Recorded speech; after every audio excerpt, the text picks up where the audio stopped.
Is Tia, is it Fabi or Fabi? It's Fabi. Fabi. Okay, I wanted to get it right. I always get names wrong. Tia Fabi. She is the head writer and the content manager at GVN, and we have collaborated a couple of times, and we had so much fun doing a review of the movie Ratched, that the series Ratched on Netflix, that we decided to do Hubie Halloween today. And I'm just going to put up the poster with Adam Sandler and Kevin James and Julie Bowen and Ray Liotta and Maya Rudolph. It goes on and on. Steve Buscemi. There's so many stars in this, but it is. We are going to have spoilers, so if you are not into spoilers, Tia watched it yesterday. We're going to talk about it. And I just want to say, because we were talking offline a little bit, and you can jump in anytime you want, Tia, but I just want to say that this is an Adam Sandler movie. This is a goofy Adam Sandler movie in the same vein as Happy Gilmore and, the Water Boy. He even has a stupid accent like the Water Boy. My girlfriend was like, I can't even understand what he's saying, but there's lots of Oh yeah, innuendos. I always have subtitles on when I watch things, and thank God I did and I didn't expect that he was going to have some silly voice in this. I was like, Right. what is he doing? I mean, and I hate to cut you Yeah, off, yeah. but I think as we said beforehand, it's like, I can't believe that he's still doing these sort of roles. Like, I am not trying to be ageist at all, but it's like, Adam, you're not a young man. Like, No, why are you no. He's doing in these his sort like of roles? 50s. And so Rob Schneider and Ray Liotta look really old. Oh my God. They look Yeah. super, super old. But I think it's just a goofy, stupid movie. Like literally, I was going through Netflix and I was like, okay, there's nothing on. Here's an Adam Sandler movie. I'm just going to play it. It's about Halloween, whatever. And it's like, oh, I grew up in Massachusetts. I know Salem.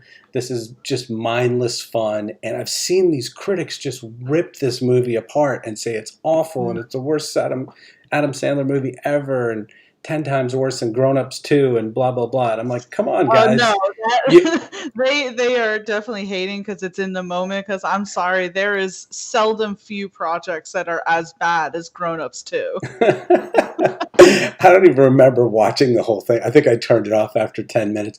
But this is just a fun movie. So I'm just going to say to you, Tia, how did you feel about, and I'm going to put you full screen here for a second. How did you feel about the movie in general before we break it down? Okay, yeah. I mean, it was one of those things where the exciting part about Adam Sandler films is that they're always say like a reunion. Adam, like, listen, I wish I was a friend of Adam Sandler because you know that you're always going to work. He's always going to have you in his movies. So as soon as I saw Kevin James, Steve Buscemi, I Right. was like, oh look, there. So I mean, I don't think Hubie Halloween was in any way like harmful. It wasn't, say, unbearable. I am, dragging it a little here, but it was fine. There were some parts in, say, the middle of the movie that lulled a bit for me. Yeah. I felt like it could have been sped up, but I will say that it had a pretty decent ending. It kind of gave that little message, and I thought that was interesting. So, I mean, it was a Halloween movie to put on if you're bored and you want to be within the season of October, but you don't know what else to watch, and you're like, let me throw this on. It was fine. It was a fine movie, and as I said before, in no way worse than Grown Ups 2. In no way worse than Grown Ups 2. I love that. I don't even remember watching Grown Ups and 2.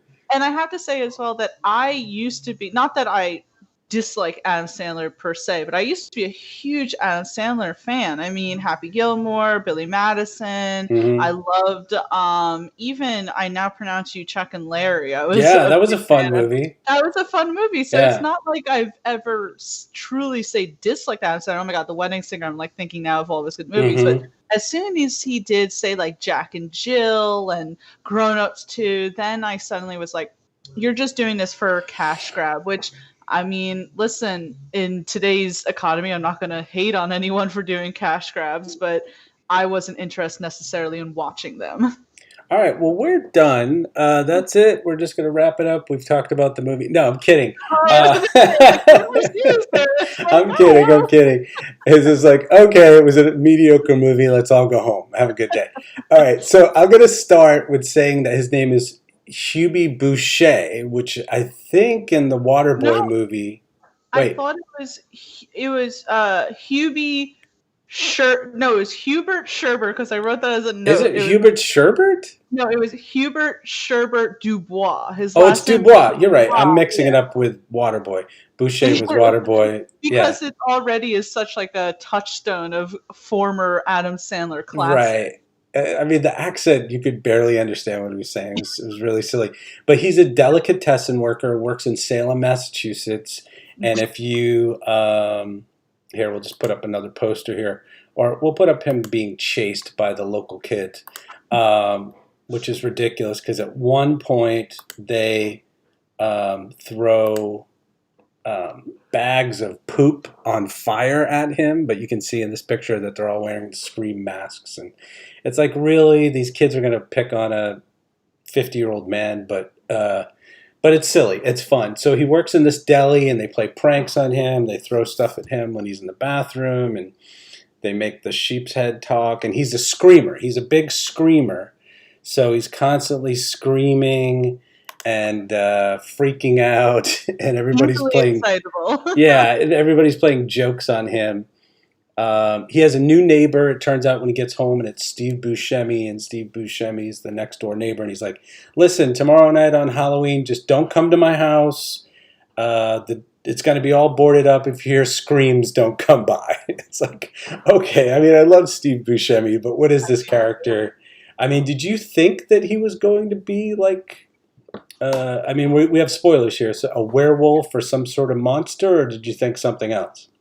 I mean, considering like the context of the movie, that's like a Halloween movie, and him saying, don't come to my house no matter what you hear, I knew that kind of something was going on. I mean, if you remember the beginning of the movie, which, by the way, was Ben Stiller reprising his role from Happy Gilmore? Remember in Happy Gilmore, Ben Stiller plays the orderly when Yes. yeah, and I felt like that was such a nod to that. It But was. It was. And what you're talking about is there's a mental institution, and he goes in to give food to this patient, and then the patient escapes, and it's like this a mental patient escapes from. So there's a couple things going on. You've got the Steve Buscemi sort of mysterious neighbor. You've got the guy escaping from the mental institution, which we'll find out who he is later. But it's like all this spooky stuff is happening in and I Salem. so thought that like Steve Buscemi was that guy, right? That's what I Oh thought yeah, that. we thought he was the guy who escaped, right? Yeah, but I love Steve Buscemi. Can I say that like Yeah. he doesn't get enough love, and people often kind of make fun of him for say his like appearances, and I'm like he is a solid actor. Oh yeah. I just think he's great. But of course, when he premieres in these Happy Madison productions, it's always as like the creep, right? What was the movie? I think Billy Madison, where it's like Yeah.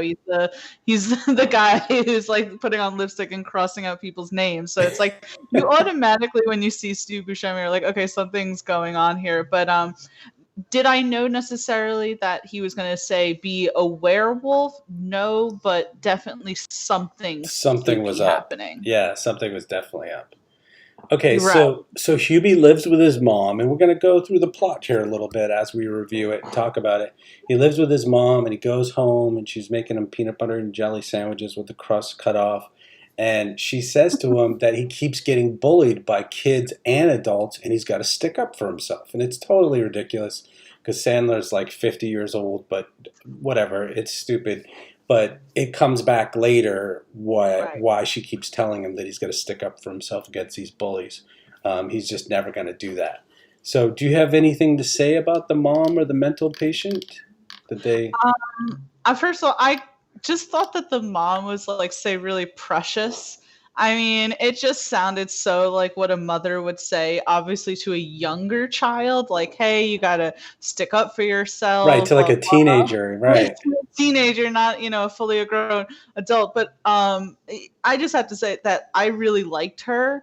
And as far as I said, like with the mental patient, I thought that that was Steve Buscemi's character. I did want to mention really quick. I don't know if we're getting to it, but what is up with that thermos?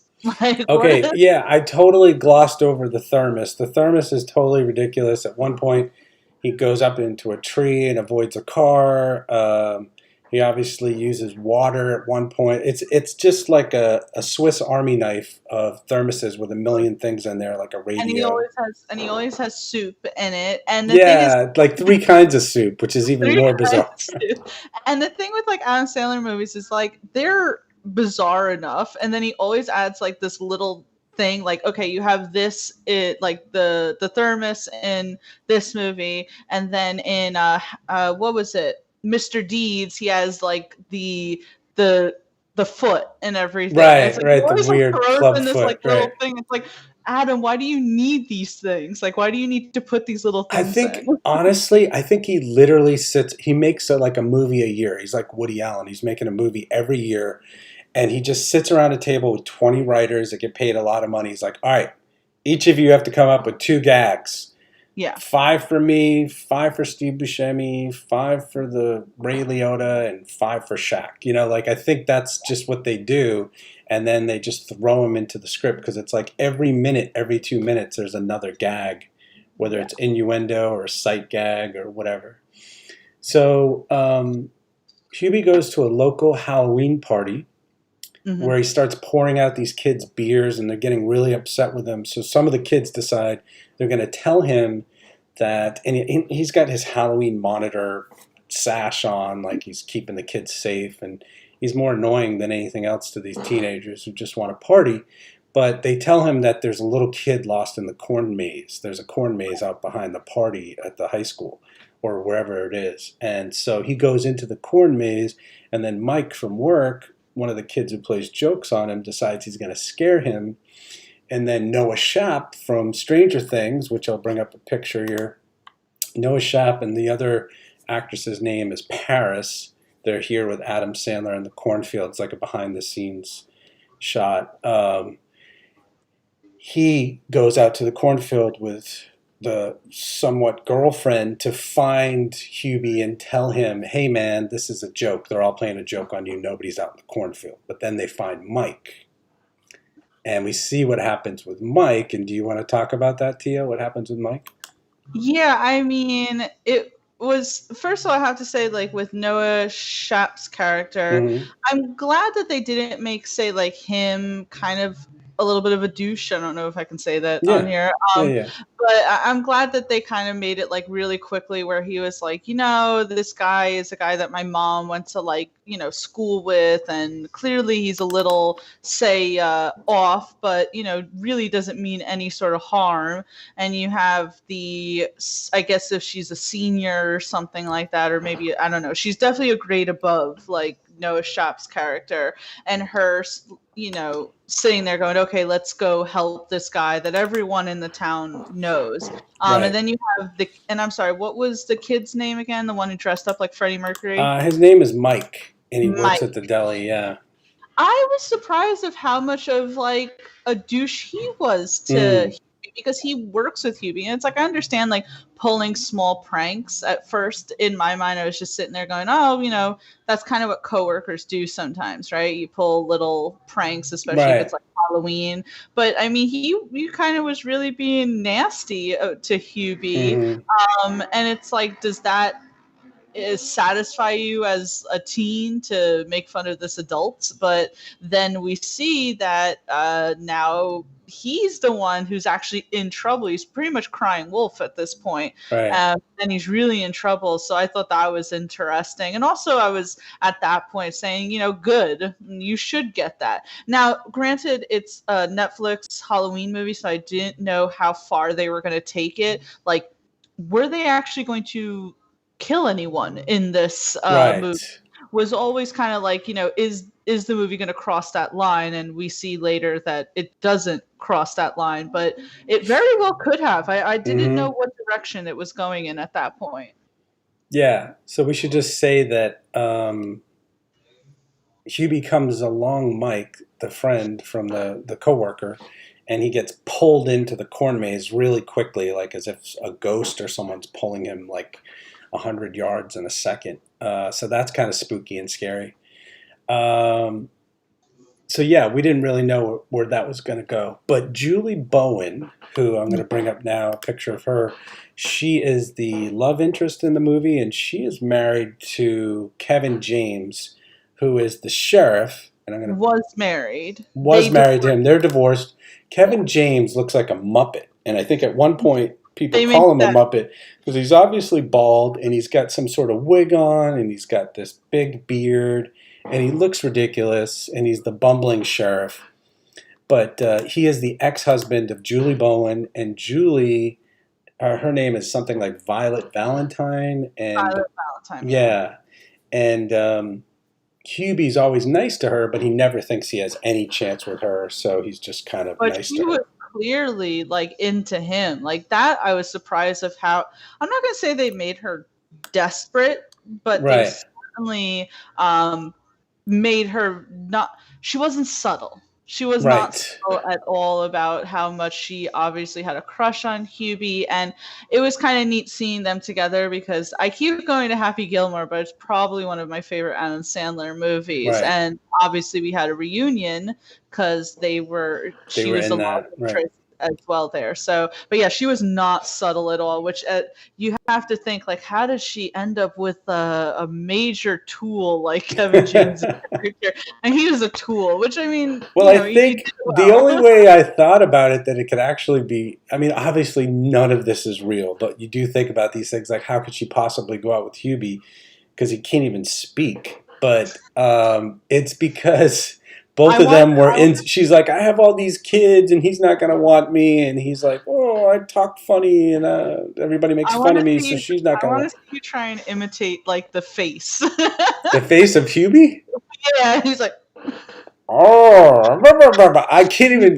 you should have worn a fake mustache Yeah, if I first. was like, oh, that's something simple. It's like he's not. You can't. You need the subtitles. That's. I'm going to do that next time because we can't understand what he's saying. Like, oh, you kids, get out of there. You need a translator at Yeah, that you point. totally need a translator, like someone. Well, not with sign language, but you definitely need the subtitles. So, okay, so 5 seconds, like it's so fast. 5 seconds later, all of a sudden, after the corn maze is resolved, Hubie's at the drive-in. And this is just like you said, the lull here, this really weird scene. I'm going to bring up a picture of Maya Rudolph and Tim Meadows from Saturday Night Live. And he's got this weird costume where his head is in his hands and his head's cut off. And she's the bride of Frankenstein. But they're in a car and they're making fun of Hubie, who's sort of patrolling the parking lot of the drive-in with the scary movie, and then all of a sudden they decide to play a prank on him, saying that some kid is in the car and he needs help. And it's Right. like, did you think it was like the movie Christine, where the car started driving after him, but no one was in it? I actually didn't make that connection, but it Okay, is. But certainly, once the lights turned on, I was like, "Oh, where is this going?" where's the Same. driver? Yeah, Yeah, but you know what? The main thing I thought. First of all, I really liked Maya Rudolph's costume, but Tim Meadows, as you said, his costume is very strange. That yeah, toupee, especially, was very frightening there. But yeah, it just kind of reminds those things like I don't live in a small town, right? So it's hard to imagine that like you have these adults. Like it's one thing like the kids with these adults who are still like acting this way years after say high school and they all still live in the same town so they all grew up and they all know it hmm, and then they're all still kind of making fun. And it's like something that I've always say disconnected in movies because I don't live in a small town. That's right. not how I live at all. But I was just kind of like, you got like I get the kids, but you guys are adults, like you and Ray Liotta. I mean, what is you didn't grow out of that? Yeah, I think it's just literally. they're like a caricature of themselves. They're a cartoon of themselves. They're just a vehicle to move him to the next scene and to keep having people root for um, Hubie. Hubie, you know. But it is very bizarre that everybody's really mean to Hubie, and it's a fine line of almost too mean. It's like, okay, this is a comedy, guys. Remember, this is like a little bit too mean. So they end up at this haunted house with Ray Liotta, and I don't have a picture of him, but I do have a picture of the poster, which I think he's on. Let's see. Yeah, he's in the clown wig in the poster there.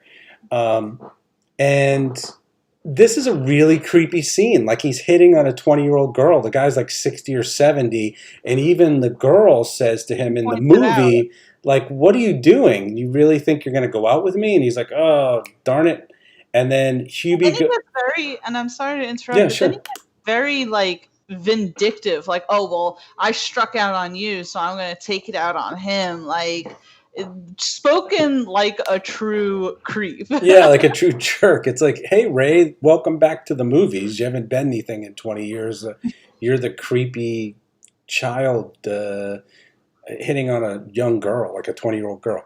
But so Hubie's screaming through this whole movie, right? We haven't really gotten into that. People are scaring him all the time because he's easily scared. Ah, ah, and this is happening in the haunted house. He's being scared by people. And they're like, we're just doing this to raise money. We don't mean to scare you. It was pretty funny scene. And then he ends up in a room with everyone, like Ray Liotta and the sheriff. And they find the mental patient who's actually Rob Schneider from Right. SNL and the Grown Up movies and Deuce Bigalow, Male Gigolo, and and Steve Buscemi are at the police station, so they couldn't have abducted the last person who was abducted. So now they're all thinking it's Hubie, and Hubie's like, "Uh oh, I got to get out of here," and he runs over to the radio station. And do you want Right. to talk about what happens at the radio station? Well, Which is first I one of the funner scenes for me. Well, so I was going to say, before I think we started this, you asked me, you said, Tia, did you hate this movie? And it's like, no, I didn't hate it. And because there were genuinely funny scenes, like I thought it was hilarious when Keenan, played by Keenan, one of the Yes. other officers calls and says, like, yeah, I've had these guys here for like 45 minutes. They're just mental patients. One thinks that he's a werewolf and the other just pisses himself all the time. And I don't know, to me that was like genuinely funny, but Yeah. yeah, to me the highlight was him going to the radio station because the whole time you hear this, you assume it's a woman, Mm-hmm. Aurora, and she has this very sultry Right. voice, very great to listen to, Yeah. and it's Shaq. It's I couldn't. I was like, that's funny. I'm gonna give that to them. That's hilarious. I couldn't help myself. And Shaq played it really well. Like Hubie's obviously shocked and astonished, and I felt like they made it funny without, say, like gagging it up and going right. too much. I thought it was hilarious to me. But to me, then the real hilarious moment was when Aurora, I guess we'll keep calling Shaq. I believe that's what they said in the subtitles. Right. But Aurora's girlfriend, wife, I'm not sure Right. what he was, comes in and she's like, "Hey, baby." Yeah, and she's got the manly voice. He's got the woman's And voice. then Phoebe's like, "I can't wait to hear your real voice." And she's like, "This is my real voice. What are you talking about?" And I was just like, "Oh my!" And then they have that scene where they make out with a sandwich. Oh, it's like, I have to say this. It's like 101 Dalmatians, and they eat the sandwich until they kiss, and it's so disgustingly funny. It's really funny, but it's disgusting. It was funny. And I don't know if you ever watched the cartoon series called Ventura Brothers or Venture Brothers. Venture Brothers, yeah. Yeah. That woman sounded like a character on the show. They had like another like female character who had a very deep, raspy voice like that. So I was like wondering if that was the same actress, but I didn't look it up. I should have beforehand. But yeah, to me that was the peak of this movie. That was the funniest. It was the funniest scene for me too, for sure. And I didn't know Shaq was going to be in this. And he's a very amusing guy. very personable. So anytime he's in anything, it's like a treat pretty much. Yeah, he's really funny in everything that he does. He's a jokester.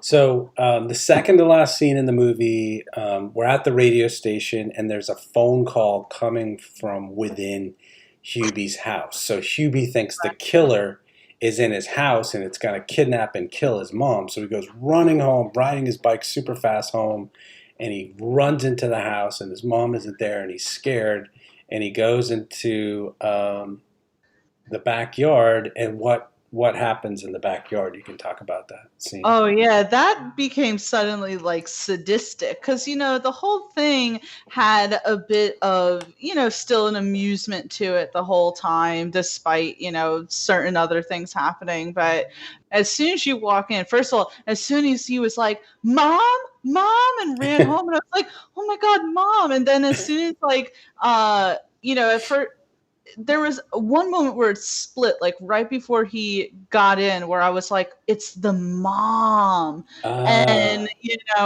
and then and she says to him, "I always told you that you should stand up for yourself, but clearly you aren't. So it's my turn." And you go, and it's like all these makeshift like crosses and things. yeah, Obviously, because they she's used to burn witches in Salem. right, and I think they said that their great great great great great great grandmother was someone who was convicted of being a witch. So, Yeah, to me, I was like, oh, and again, it touches upon that where I said to myself, is this movie going to actually cross a line like that? right, and burn Is people alive. and not for nothing, I have to say, I was this is going to sound bad. Anyone who is live listening, I guess, or listening Right. afterwards, I kind of rooted for her to do it because they were all being still such jerks. It Yeah. was like, still like, and she even said, like, the one kid, Mike, called him puby. And she's like, even right now, like, you can't help yourself to Right. be this way. And that point then once Hubie saves them and she gives them that stern talking to, they all kind of reveal of their own insecurities. And like, not to get like too serious or anything, but I was kind of picked on when I was a kid. And my mom, like, the one thing she said, she was like, there's some sort of jealousy there. And you think to yourself, like, well, they're picking on me. What are they jealous of? And it's like, well, they have their own insecurities and Hubie doesn't clearly have. Like, yes, he has a funny way of talking and he still lives with his mom at the age of 50 and, Right. all this, but he's very kind to people. He's very helpful. And, they clearly don't have that in their lives. Well, yeah, and it's really interesting because Adam Sandler has this way about him. Like, I don't think anybody else could play that part because as stupid as this movie was, and all the dumb jokes and all the innuendos and the goofiness, like in that moment, you're kind of like, oh my God, are they going to burn the people? And like you're kind of in it, and you're like, oh my God, are they going to turn this from like a goofy movie into a really sick Like a movie? horror movie. Like at the end, is this possible? And he kind of draws you in and gets you to be involved in the story, even though it's a stupid, silly story. So yeah, anybody who's And that's how picking on, sorry, I was gonna say that's exactly how I felt, where it's like yeah, it's a silly movie the whole time, and then suddenly it's like has this amazing message where you're so enwrapped in it, and like I really was again like I know it sounds bad, but I was really on like the mom's side at some point. I was like, you know what, burn them. yeah, They burn them all, burn everybody, these bastards. Yeah, no, because but I had experiences with bullies in schools and saw other people bullied, and I think that's the message, and it's kind of a good message that the people who are bullying have their own pain and their own problems, and not to excuse it at all, but right. they're as messed up as you are, but then Hubie doesn't fight back, and he uses his thermos at the very end to save everybody from the mother's match. She's about to light everybody on fire, and he squirts it out with his thermos, which is funny. But the Which very so wouldn't happen. right, it could never happen, only in a movie. But the very last scene, now it's a year later, it's Halloween. Hubie's the hero. He's much cooler. He rides his bike, and the kids aren't throwing stuff at him anymore. They're saluting him. He gets home to start Halloween night, and he's with Violet, Julie Bowen's character, and her three kids. He's kind of the dad now, and they're all dressed up. One of them's dressed up as the sheriff, and one of them's dressed up as Ray Liotta or something. I can't remember exactly, but they're all dressed up as different characters. One is dressed up as Steve As Buscemi, Steve which was Buscemi with the werewolf. So I mean that's fun. That's a fun little ending, and then always cute. and then it's over. Yeah. So let's do a rating because we always do this. I'll let you go first. What would you give it 1 out of 10? I would give it a 5. I never like being too harsh with my ratings. I'm sure that there are people who, as you said, it kind of got slammed by critics. And, if you really wanted, you could probably give it a lower rating. But I mean, there were some funny scenes. It had a nice little message at some point. It kind of wrapped up in a little bow. So it's certainly like even in the past like few weeks, I've watched much worse movies than Right. this. So, it's an Adam Sandler movie. Besides, as I said before the show, besides like uncut gems, this is what you're getting from Adam Sandler lately. So if you're expecting anything else, then clearly you haven't watched an Adam Sandler movie in a while. Right. Yeah, and that's what I said too. I said 7 out of 10 because you just have to know when you watch. It says Adam Sandler. He's in a goofy bicycle. Like you cannot come into this movie like it's up for an Academy Award. This is a jokey, Right. one-off, mindless movie, and that's why I give it a 7 instead of a 5 or a 4 because I did laugh out loud a bunch of times. I mean, it was goofy and funny. But I'm just curious because Happy Gilmore, which is probably his best movie, because it was Yes. kind of like one of the first ones, and you'd never really seen him do a movie. I think maybe he did one other movie before that, but what would you rate Happy Gilmore since that was a successful Adam Sandler movie? Oh yeah, Happy Gilmore to me would definitely be say like either a 7 or an 8 out of 10. Okay. Now, while Happy Gilmore probably is like the one of his best, I would say personally my favorite is The Wedding Singer. Like if Oh, you okay. rate, say, The Wedding Singer, that'd be a 9 out of 10. That is so much fun. I love that every time it comes on. To me, it's like a classic. And it's like at that point, Adam had his like charm when it came to those silly roles. And do you think that was partially because of Drew Barrymore? Because I love her also. I think it was, well, first of all, I love, like, I may have been born in 1990, but I love anything the 80s. So the fact that it takes place in the 80s and everyone has the wild hair. And I think I just like the storyline. And yeah, Drew Barrymore was in her like real, where she was like really, sweet and cute. And she was playing like this very like role where I don't know where I'm going really with that, but she was good in that role. And then the guy who played a douche in that was just so fantastic as a Yeah. douche. Yeah. Yeah. Good villain. What would Uh, you say is your favorite Adam Sandler movie? I would have to say this is going to sound really weird, but there was this movie Blended, Hmm. and it was with Drew Barrymore, and it's about two step families. Basically, two.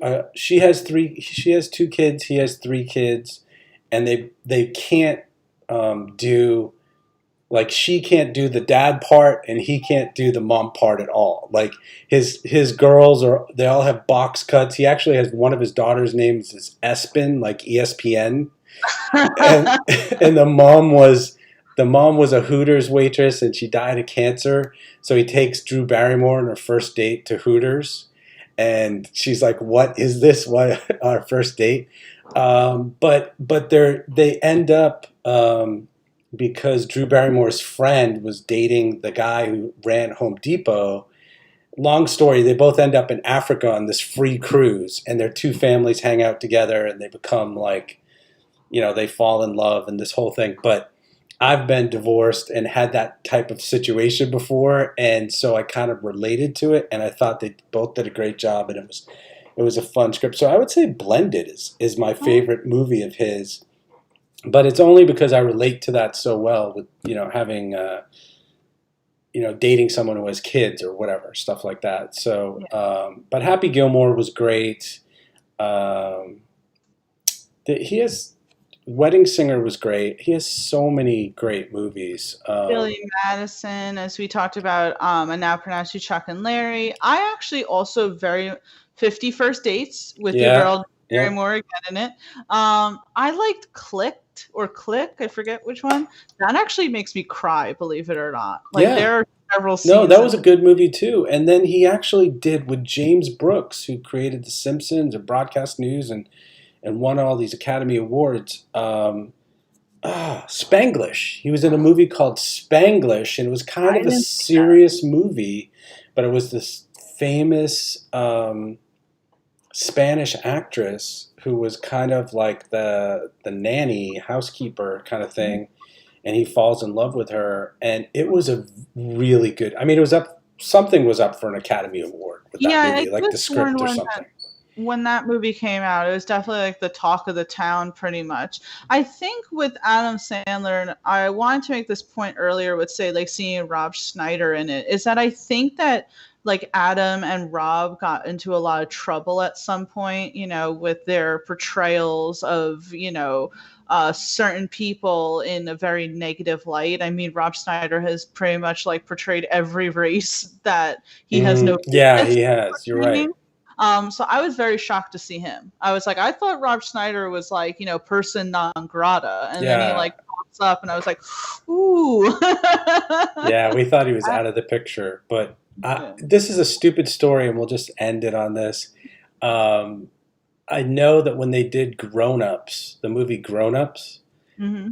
um, he bought all of Chris Rock and Schneider and all the main guys, Kevin James in the movie, that were his buddies that were in the movie. When the movie launched, it made tons of money or whatever, and he bought them each a Lamborghini and delivered it to their driveway because he was like, Oh, "Thanks, guys, we just made a ton of money, and I'm going to share it with you." Because he's obviously the executive producer of all again, I these need to movies. get a friend like that. Grown Yeah, Ups one was good. Grown Ups one was really yeah, it good. was pretty funny. It was pretty funny.